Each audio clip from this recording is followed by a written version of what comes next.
আসসালামু আলাইকুম, সবাই কেমন আছেন? আলহামদুলিল্লাহ, আপনাদের দোয়ায় আমি অনেক ভালো আছি। ফ্রিজ থেকে গরুর মাংস বের করে রেখে এসেছি।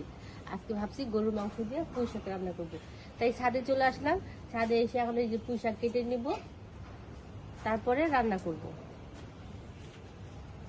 আমি এখন পুঁই শাকটা কেটে নিব, তাই ছাদে চলে আসলাম। আজকে আমি পুঁই শাক রান্না করব গরুর মাংস দিয়ে। তাই ভাবলাম ছাদে যখন পুঁই শাক আছে 3-4টা ডগা নিয়ে আসি। আমাদের তো দুজন মানুষ, অতটা পুঁই শাক লাগে না, আর গাছেও এত পুঁই শাক হয়নি। তবে 4-5টা হলে আমাদের দুজনের জন্য কিন্তু যথেষ্ট হয়ে যায়। সেই পরিমাণ শাক কিন্তু ছাদেই আছে, এই জন্য আমি এবার কাটতে চলে আসলাম।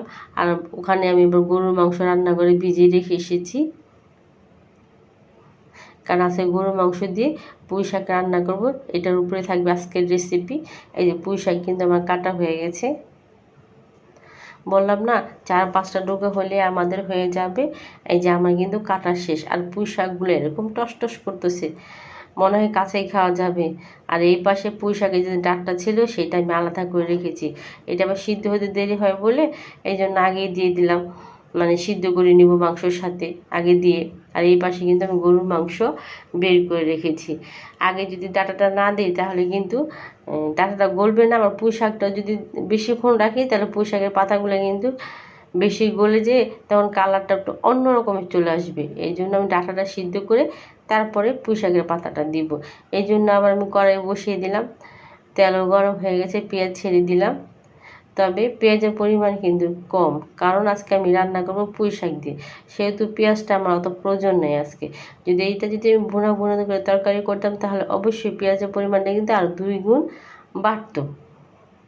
দিয়ে দিলাম লবণ, আদা রসুন একসাথে মিশানোই, একটু পানি দিয়ে দিলাম।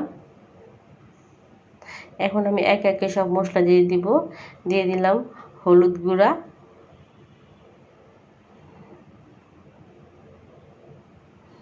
মরিচ গুঁড়া,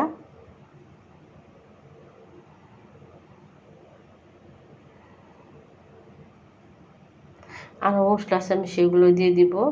দিয়ে দিলাম জয়ফল জ্যোতি,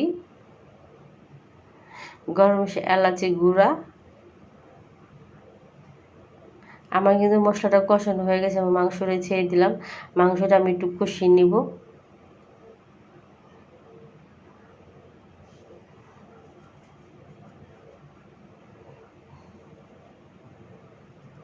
মাংস কষিয়ে তারপরে আমি পুঁই শাকের ডাঁটা দিয়ে একটু ভালো করে কষিয়ে নিব, তারপরে আমি পাতাটা দিব।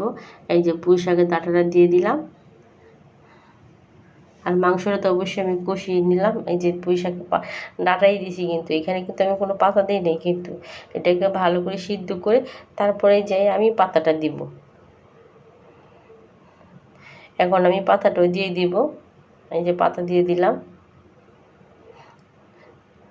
অল্প পরিমাণ তো, বেশি নাই, জন্য আমাদের তরকারি খুব কম।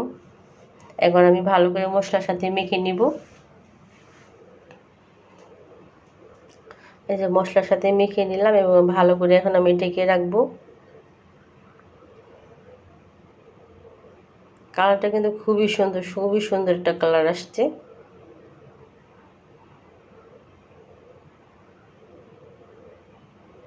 এই দেখেন আমার তরকারিটাকে মোটামুটি কিন্তু ভালোই হয়ে গেছে এবং কালারটাও কত সুন্দর আসছে। আর পুঁই শাকটা দেখেন একদম টস এখনও করতেছে। এই যে এখন কিন্তু আমার পুরোপুরি রান্না শেষ, আমি এখন নামিয়ে নিয়েছি। আর রান্নাটাও কত সুন্দর হয়েছে, কালারটা দেখেন। এভাবে কিন্তু আপনারা পুঁই শাক দিয়ে গরুর মাংস রান্না করে খেতে পারেন, অনেক মজা লাগবে। সবাইকে অনেক অনেক ধন্যবাদ। আসসালামু আলাইকুম। সবাই আমার পাশে থাকবেন আর অবশ্যই আমার চ্যানেলটি সাবস্ক্রাইব করে দিবেন। সবাইকে অনেক অনেক ধন্যবাদ। আল্লাহ হাফেজ।